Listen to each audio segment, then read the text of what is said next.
থানাতে একটা খবর গেছে, এখানে একটা বডি পাওয়া গেছে।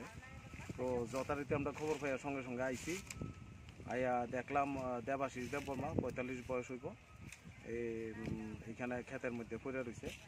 তো আমরা সব কিছু খবরাখবর লইয়া দেখতেছি এবং সুরতাল রিপোর্ট বানাইতেছি।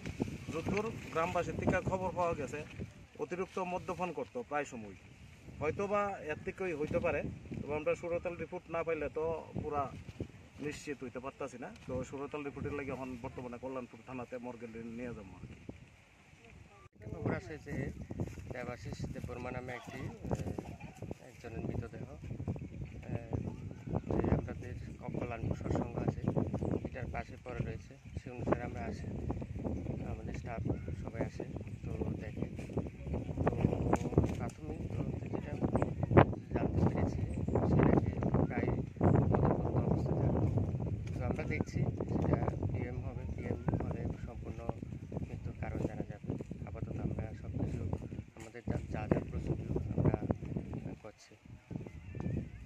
সবার কাছ থেকে ফোন করছিল এখানে পয়রা রয়েছে, তো আইলাম দেখলাম মানে পয়রা রয়েছে আর কি। এরপরে সবাই জানানো হয়েছে, তারপরে সবাই আইসে, তারপরে দেখলাম, তারপরে পুলিশে খবর দেওয়া হয়েছে, এখন আইসে। বাবার আনন্দ দেববর্মা। পুলিশ আইসে নি? খবর দেওয়ার পর সঙ্গে সঙ্গে আইসে, তারা এসে এখন তারা কাজ করতেছে। এই বিষয়ে আপনারা কি বলবেন, মানে কেন হতে পারে? কি করে এটা তারাই বুঝবো, এখন কিছু কইতে পারতেছে না কেমন হয়েছে। তাদের পরিবারে কে কে আছে বা তারা কই থাকে?